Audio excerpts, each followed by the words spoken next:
We have been going through the book of Ruth, and last week we were on chapter 2, and there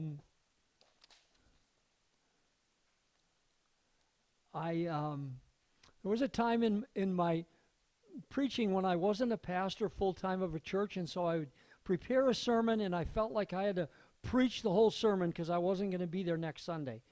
Well, I'm beginning to realize that I don't need to do that, because I'm going to be back here next Sunday. Oh. He wants me to keep going by my notes. So last Sunday we looked at the character and quality of the three people that are particularly in the forefront in the book of Ruth in chapter 2. And the first was Boaz. We looked at Boaz. He was introduced in the first verse of chapter 2. We looked at him. He's a man of strength. His name means strength. He's a godly man, and he's a man of character. We then looked at Naomi, and we had seen earlier on in the book that Naomi, she left Israel, and she was hopeful, and when she left full, but after 10 years, God had been challenging her and put her through some difficult days, and she comes back to Israel, and she said, I am bitter. Call me Mara. And we saw that in chapter 1, she had this bitter spirit about her because she felt like God was against her. In chapter 2, we begin to see her. So there's a continuation of that, but then all of a sudden there's a change in Naomi's character. And she begins to see a glimpse or a glimpse of hope. Ruth comes back home after a day of gleaning, and Naomi could see for the first time God's blessing. And then Naomi gives her some of her roasted grain, and she tastes the goodness of God. And as chapter 2 goes on, you begin to see Naomi now going from depression to hope. And that's where we ended last week. And we want to look at Ruth, because Ruth she's a key player in the book, and we need to understand a little bit about who she is. So in that same chapter 2, I hope to go through this. If you're following in your notes, it looks like a lot. We'll quit when time is done. So let's look at Ruth for a little bit. When you read through the book, you'll find that the reference to Ruth as a Moabitess is 7 times through the book. If you've read it, she's a Moabitess, she's a Moabitess, she's a Moabite, she's from Moab. And the land of Moab is referenced 6 times. And so you wonder, why does the author keep taking us back to she's a Moabite and she's a Moabitess? And so you want to ask the question, what's with the Moabite people anyway? So, do you know about the Moabite people? Where did they come from? Well, the Moabite people have a long history. Their history begins back in the story of Lot. You remember the story of Lot? He's in the city of Sodom. God is going to destroy the city of Sodom. The angels come down and they take Lot, his wife, and their 2 daughters, and they take them out of the city, and they say, flee to the mountains. And Lot is afraid to go to the mountains, and he says, can I go to the city of Zor? And they say, okay, I'll let you go to the city of Zor. When he gets to the city of Zor, he doesn't like the city of Zor, so he goes into the mountains, and he and his 2 daughters live in the caves in the mountain. And in the midst of that story, the 2 daughters, they look around and they say, there's not a man to continue our generation. So they have this crazy plan. We're going to get our dad drunk. And they get their dad drunk, and the oldest daughter goes in and has relationships with her dad, and she becomes pregnant. A few days later, the younger daughter does the same, and she gets pregnant. The older daughter, 9 months later, has a child. It's a boy child. she gives him the name Moab. So the Moabite people come to begin through an incestuous relationship with her dad. Now, we don't hear a lot about the Moabite people, but they begin to grow as a people and a nation. You can read some of this stuff in Genesis chapter 19 is where it's at. And then in Deuteronomy chapter 23,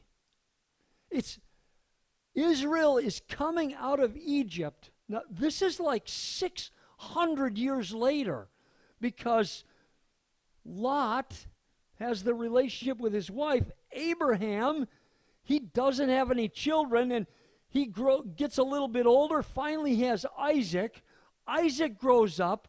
Isaac has his wife, Rebekah. They have 2 sons, Jacob and Esau. They grow up. His son, Jacob, tricks his brother and gets the blessing. He leaves and goes down to Laban. Jacob has 12 sons, and his 11th son, Joseph, gets sold into slavery, goes into Egypt. Jacob then, because of the famine, goes into Egypt, and you remember the story, right? And they are in Egypt how many years? 430 years they are in Egypt. After 430 years, God raises up Moses, and Moses goes down into Egypt and brings the children of Israel out. They went in 70 in number, the Bible tells us, and they came out, and the men set for war, over 20 years of age, was 600,000 men. That's not including women and children. So they suspect that there are close to 2 million Jews coming across the prairie, the wilderness. And believe it or not, they come to the land of Moab. This is 600 years later. Israel comes to Moab's land, and Moses stops at the border and sends a delegation to the king of Moab, and he says, please let us go through your land. You'll read that in, where's it at here? In Deuteronomy chapter 23. You can read this story. Moses sends a delegation and say, let us go through your land. We're going to go through on the king's highway. We won't eat any of your grass. We won't drink any of your water. And if we do, we'll pay for it. You know what the king of Moab says? You ain't going through our land. And if you try to come, I will bring my army against you. Moses turns around, and the children of Israel go around in the wilderness, and they come up to Moab a few years later on another side. The king, and you remember the story. The king, his name is Balak at this time. And Balak, he goes up and he overlooks the land, and he sees this horde of Israelites coming towards his land. And he sends a delegation to a man named Balaam. Remember the story? And he says, Balaam, you're a man of God. Come and curse Israel. And so Balaam comes. You can read the story, and there's a lot of twists and turns in there. He comes, and God finally tells him he can go, but you're only going to say the things that I tell you. And in the story, all that Balaam does is he blesses Israel. And the king of Balak, he can't stand that. He's mad. He said, I told you to come and curse him, and you blessed him, and so on and so forth. I want to turn to this passage and read it for you. Deuteronomy 23. You might not think much about this, but this plays into the story we're in Ruth. In Deuteronomy 23,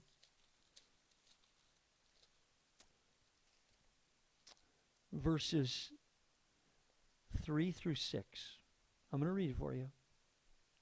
No Ammonite or Moabite, we heard that word Moabite before? That's these people. That's Ruth. Listen to it. No Ammonite or Moabite shall enter the assembly of the Lord. None of their descendants, even to the 10th generation, shall ever enter the assembly of the Lord. Who is Ruth? She's a Moabite. And God says they're so plagued that they can't even enter your assembly. Why? Because they did not meet you with food and water on the way when you came out of Egypt, but because they hired against you Balaam the son of Beor from Pithor of Mesopotamia to curse you. Follow along. Nevertheless, the Lord your God was not willing to listen to Balaam, but the Lord your God turned the curse into blessing for you, because the Lord your God loves you. God loves Israel. And listen to this, verse 6. You shall never seek their peace or their prosperity all of your days. You read those stories, and if you just gloss over them, you miss the powerful point of the story. And now we come to the book of Ruth, and she's a Moabite, and she's a Moabitess. Israelite and a Moabite got nothing to do with you. You can't even come in our assembly. I'm not going to pray for your peace ever. That's Ruth's history. That's pretty devastating. I wonder if she thought about that. I wonder if Naomi thought about that when she was going to bring Ruth back to Israel. Because she really wanted them to go back home. You remember that? It's unique. Okay, so there's Ruth. That's her background. Back to Ruth now, in chapter 2, and we're going to move quickly along here. In chapter 2, here's some things that Ruth demonstrates her, and I want to focus on a couple of things. In verse 2, Ruth says this to Naomi, "Please let me go and glean among the ears of grain after one in whose sight I may find favor." Just think of that. Here's a Moabite woman coming into Israel, and she says, I'm going to go glean in a field of an Israelite in whom I find favor. What's that mean? What's she looking for? Is she looking for the owner of that field, that she's going to get favor from him? It could be. I think there's an interesting thing that Ruth says earlier on to her mother. And it's in chapter 1. And you remember when Naomi says, go back. And Ruth says this to her, and it's good for us to read it. Ruth said, "Do not urge me to leave you or to turn back from following you. For where you go, I will go. Where you lodge, I will lodge. Your people will be my people." The next statement is unbelievable.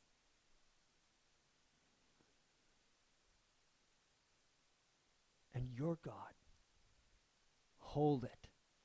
Your God, she doesn't say will be my God. Your God is my God. So I think when Ruth says to Naomi, I'm going to find favor in the field when I go today, I think she thinks she's going to find favor from God. And we're going to see that. We're going to see that. Are there any places else in the Bible where you see that God's favor is given to people? Well, Genesis chapter 6, I'm glad that you said that. Genesis chapter 6 and verse 8 is this.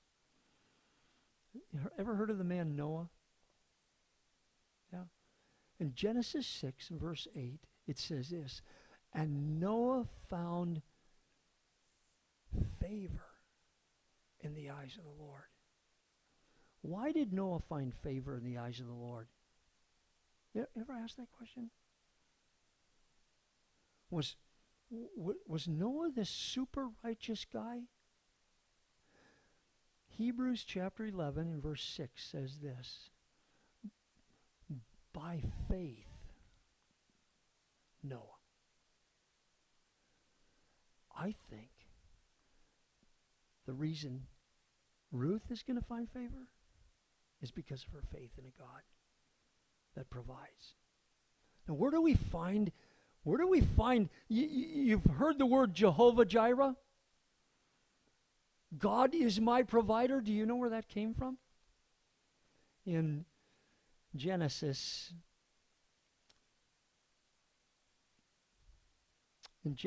chapter 22, Abraham is on the mountain going to sacrifice his son. And in the midst of the sacrificing of the son, he's about to plunge it in, the knife, and the angel of the Lord stops him. And Abraham turns around and he looks, and there in the thicket is a ram caught. And he says, and God will provide. You know, when you break down the word provide, it means see to. That's what it means. And we add at the end of that see to, we add see to it. And God sees to it for Noah. He provided for him directions for an ark. And for Ruth, he provides grain. And how does he provide grain for Ruth? Well, I'm glad you asked.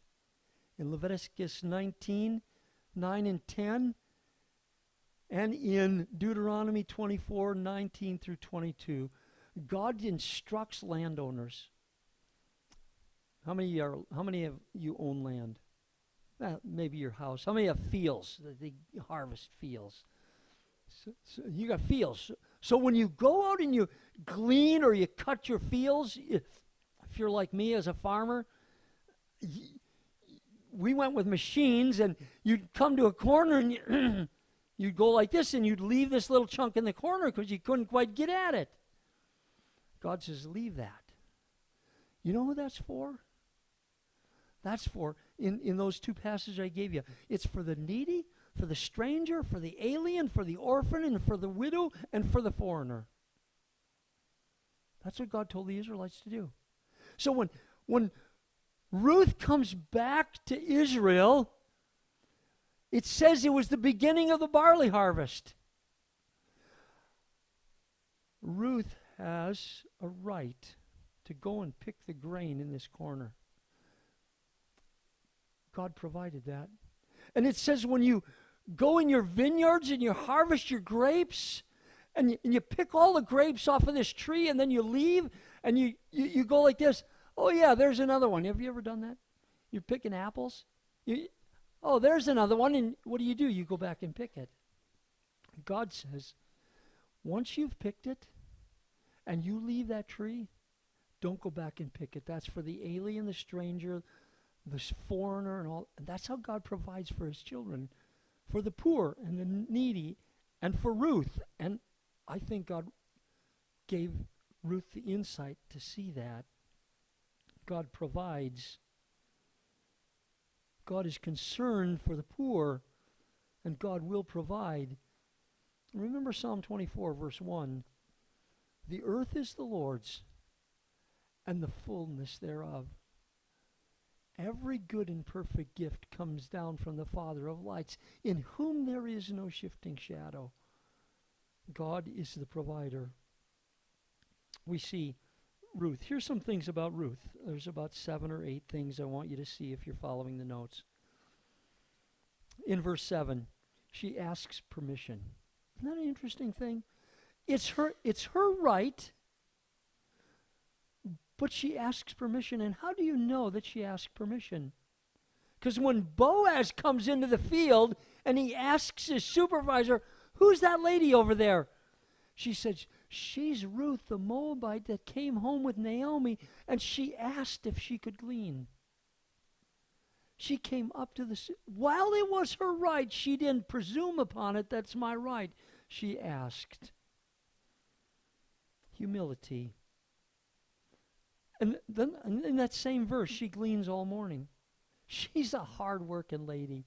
She's not expecting God to give her a handout. And so she works hard. I think James speaks about that, if you'll remember that. And when she goes to take a break, she took a little break. The master or the supervisor, she's only been sitting in the house for a little while. How many of you ever picked berries up in Bayfield? In the middle of the summer, it's hot. You know those little huts that they got there, where the crates, they keep the crates.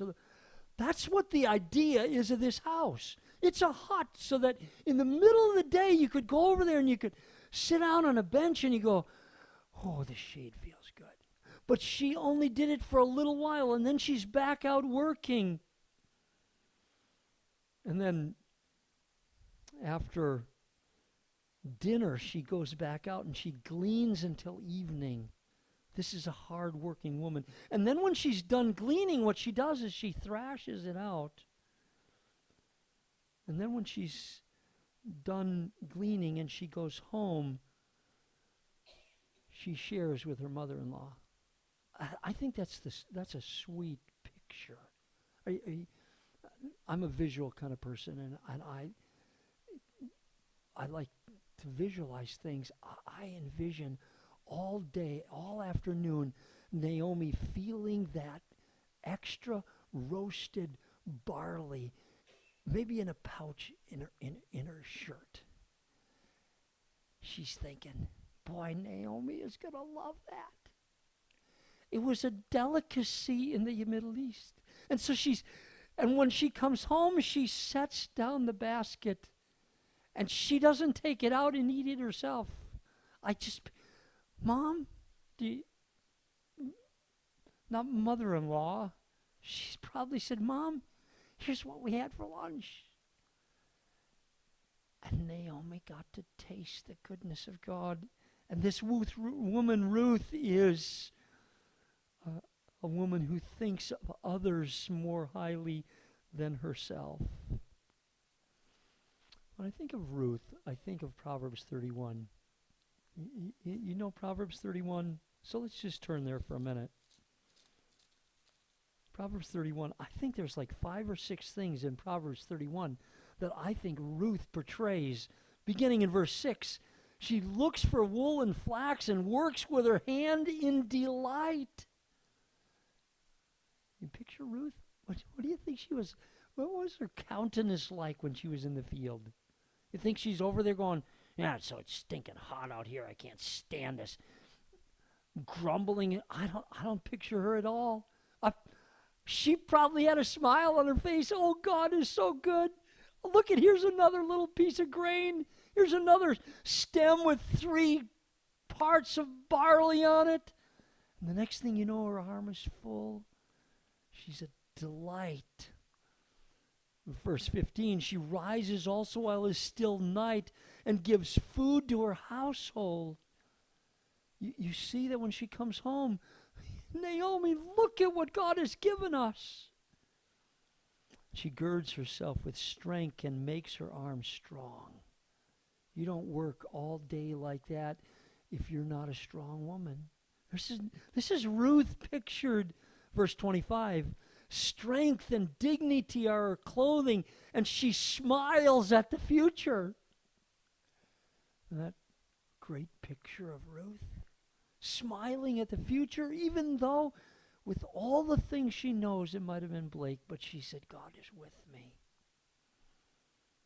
She looks well to the ways of her household, and she does not eat the bread of idleness. And then down in verse 30 and 31, Charm is deceitful and beauty is vain, but a woman who fears the Lord, she shall be praised. Give her the produce of her hands, and let her work praise her in the gates. We're going to see that in just a little bit. 1 Peter chapter 3 would be a New Testament picture of this woman. And I think this might be a rare breed, but maybe not. So here's what Peter says, I think, about Ruth, who could fit right in here. Let not your adornment be merely external braiding of the hair, wearing gold jewelry, or putting on dresses. But let it be the hidden person of the heart with the imperishable qualities of a gentle and a quiet spirit. And listen to this, which is precious to God. I think we've read the end of the book, so we know that she is precious to God. But without knowing the end of the story, and you know the end of the story, so don't think about the end of the story. This is a woman who is precious to God, and she adorns herself with a gentle and quiet spirit. End of chapter 2. It ends with this. It's an interesting way it ends. Here's the last of chapter 2. So she stayed close to the maids of Boaz in order to glean until the end of the barley harvest and the wheat harvest. And she lived with her mother-in-law. I wonder how many nights. You know how long the barley harvest is? Nowadays we go in with these combines, and I have my daughter-in-law, her brother is a harvester that they're just starting in Texas now. He's from Minnesota, and all summer he's going to be making his way across the prairies, Oklahoma, South Dakota, Oklahoma, Nebraska, all across the prairies, South Dakota, Wyoming, and then he's going to make it. He'll end in Canada. He's a harvester, and they harvest thousands of acres. In Israel, the barley harvest started in March. It was March and April, a 2-month period of harvesting barley. And she lived with her mother-in-law during the barley harvest and the wheat harvest. And the wheat harvest is May and June. 4-month period of harvesting. And Naomi is watching Ruth go to work day after day in the fields. And she's hearing what's taking place in the city, and she sees how Boaz is caring for her. And in chapter 3, Boaz is there, and she comes home one day, and Naomi's got a plan. That's the sermon for today. Naomi's got a plan. Naomi is coming out of her depression, and there's a plan now to do something. And she has a plan. Let's look at this plan. Naomi has hope. She's got a plan. Here's 2 things that Naomi wants for Ruth. She wants security for you, and I want it to be well with you. What a sweet thing from Naomi thinking only about herself to now, I need to care for you. And you know what? We're going to do it through Boaz. And the reason we're going to do it is because God has set up what is called the Levirate Law. Are you familiar with the Levirate Law? Yeah? You're familiar with that, right? In our culture, where if a wife's husband dies and she's a widow, the government takes care of her. You get on welfare, and maybe if the church is involved, maybe the church should help out. It should, for widows that are widows indeed. But in the Old Testament, God said this: if a man dies and he has no children, And so his name would go off the record, and he goes into oblivion. Didn't want that to happen, so here's what he established. The next of kin was to take that woman to be his wife, to bear children, and the first son that is born will take the name of the wife's first husband, and his name then will go on. It's called the Levirate Law. And Naomi goes, hey, Boaz is a relative. And the gears begin to roll. And she puts together a plan. So here's the plan. It's a little sketchy. It's a little sketchy. So here's the plan, okay? We're going to walk through it just a little bit.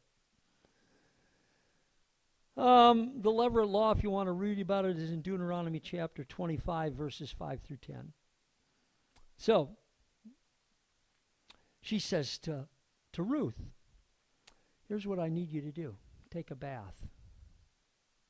Okay. They're not like us. We take showers all the time. Every day, maybe. Maybe you're one of those that doesn't take a shower every day. I used to work on the farm. Sometimes I'd take 2 showers in a day. Because if I came in from chores and then was going to go to town, I'd take a shower and then I'd come back and work. And before I went to bed at night, I took a shower. So we're showering all the time. Wasn't the case back in these days. And Naomi says to Ruth, clean up. Take a bath. Anybody spray cologne on this morning? Merv, did you spray on any cologne this morning?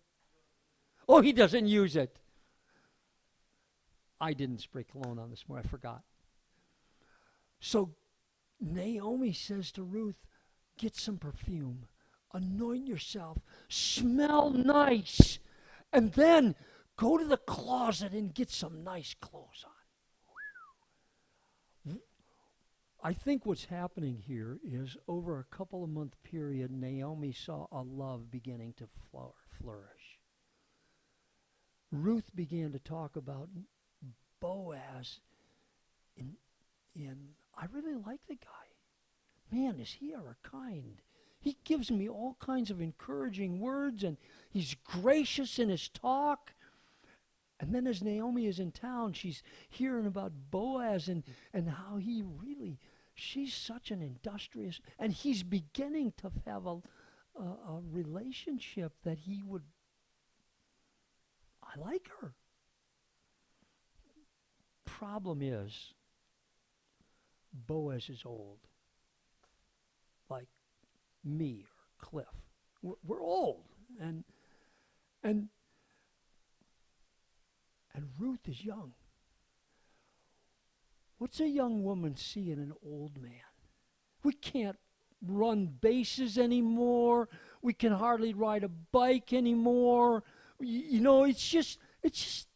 She's young and beautiful, and I'm old and gray, and the hair is falling off, and I don't see as good, and I don't hear like I used to hear. And what would she see in me? That's probably what was going on. And Naomi says, you got to let him know that you like him. Somehow you got to do that. And the Levirate Law enables you to do that. And so here's what we're going to do. Clean up, put perfume on, put a nice dress on, and this is where it gets sketchy. Go down to the thrashing floor. Seriously? And at night, after he's all done thrashing his wheat, winnowing his wheat, he's going to eat, drink, and be merry, and then lay down and go to sleep. And here's what I want you to do. After you're sure that he's asleep, go in there, lay down by his feet, uncover his feet. Strange. Where does she get this? There's nothing in the Bible about it as a tradition or anything, but she does exactly what Naomi says. Now, let me ask you this question. How do you think she was laying? Let's say this is Boaz's feet. He's here. Does she lay like this? Does she lay like this? Does she lay alongside like this? She lays by his feet.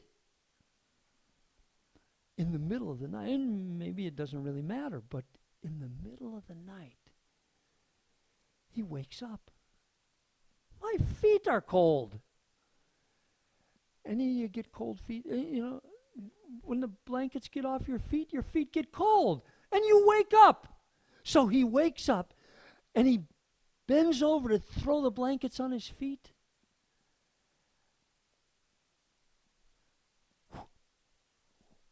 Who are you? What, pray tell, are you doing at the bottom of my feet? But he does it in hushed tones. And notice this. This is an amazing thing. Now, Naomi never told Ruth to say this. What Naomi says is, when you do that, he will tell you what to do. But Ruth says, I'm Ruth, your maidservant.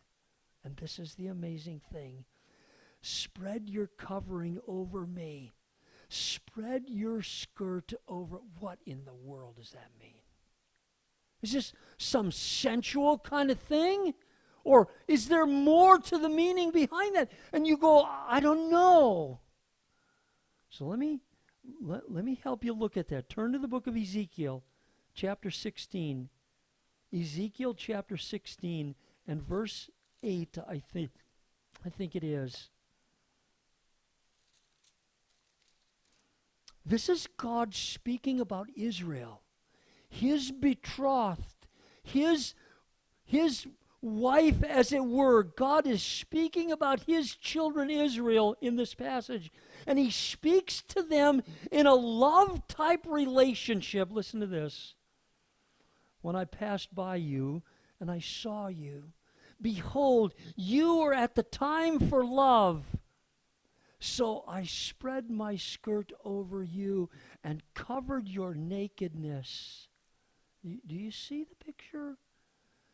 That God sees Israel, and he's talking as a husband to a potential wife, and he says, I spread my skirt over you. And then listen to these words, and I think this helps bring insight to what Ruth is asking of Boaz. I also swore to you to enter into a covenant with you so that you became mine, declares the Lord. Ruth is asking Boaz, I really want you to be my husband. I really want to be your wife.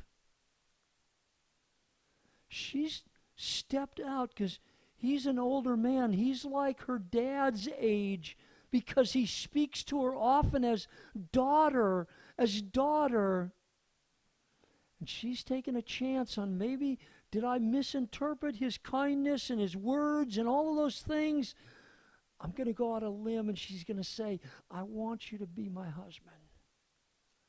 The question is now, what's Boaz going to do? So let's look at Boaz for just a moment here. I think Boaz is open to the plan. This is a sweet deal, and it's getting better all the time. Boaz responds this way to Ruth. Follow it. Boaz is such a godly man. All he ever is doing is blessing people. God bless you, workers. God bless you, Naomi. God bless you, Ruth. She's just asked him to be her husband, and she says this, may you be blessed to the Lord, daughter. I love it. Isn't this a godly man in the midst of this thing? He says, may God bless you. Why should God bless him? Why should God bless her? Notice his response. You have shown your last kindness to be better than the first by not going after younger men, whether rich or poor. Boaz knows that he's older. He knows that it doesn't match up, but he is overjoyed that she's willing to be his wife. And he talks in the way that this is kindness. It's a sweet thing. And then listen to what his words are this. And now, my daughter, I will do for you whatever you ask. Woo! She's going, yes! And he's going, I can't believe it. I'm going to get married. And if you left it there, it'd be glorious. But we said earlier that Boaz is a man of the law, and he's a godly man, and he throws a monkey wrench into this whole plan. But he says this, I'd love to do that, Ruth, but there's somebody else that has first chance. Isn't that a sweet thing? We're going to do this right. In a day and age when you do whatever it feels good, Boaz cuts against the grain of the culture. And he says, we're going to do this right. And we're going to let the man who has first chance fill that in. We're going to let him become your husband if he's willing to. I don't know what Ruth's heart did at that moment. What do you mean? What do you mean you're not the one? I can't even. Who are you talking about? I have no eyes for anybody else. And Boaz goes on, and we'll wrap this up quickly.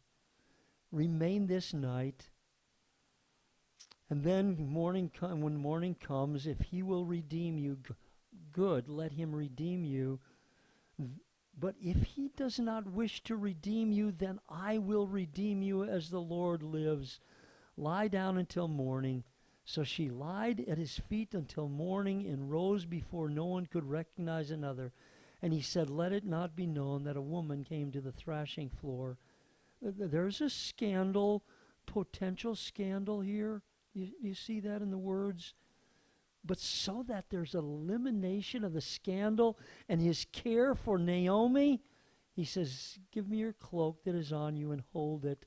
So she held it, and he measured 6 measures of barley and laid it on her, and she went into the city. When she came to her mother-in-law, she said, what happened? Tell me what happened last night. Can you imagine Naomi? I don't think she slept all night. She probably said, what is happening? What did he say? What did she say? That's how it is. And I take it that probably for a while, and she told her all the man had done for her and about the barley. And he said to her at the end, do not go to your mother-in-law empty-handed. This man, Boaz, not only cares for Ruth, but he cares for Naomi immensely. And Naomi gives some wise counsel here. She said, wait, my daughter, until you know how the matter turns out, for this man will not rest until he has settled the matter today. End of the story, at least for now. I have a couple of questions. In what way are you and I like Naomi or Ruth or Boaz? Food for thought. In what way has God shown up in your life? Last week, yesterday, today. How do you want God to show up tomorrow? You have decisions to make? Big decisions? Hard decisions?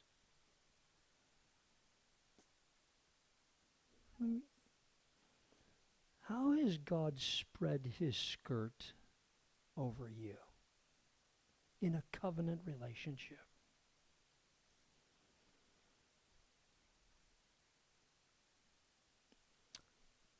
Hebrews chapter 13 and verse 8 says that God is the same yesterday, today, and forever.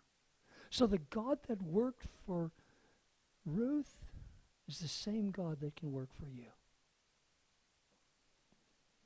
And then Philippians chapter 2 and verse 13 says this, for it is God who is at work in you. Don't forget that. It's easy sometimes to look at the story and say, oh yeah, I can see how God is working for Ruth.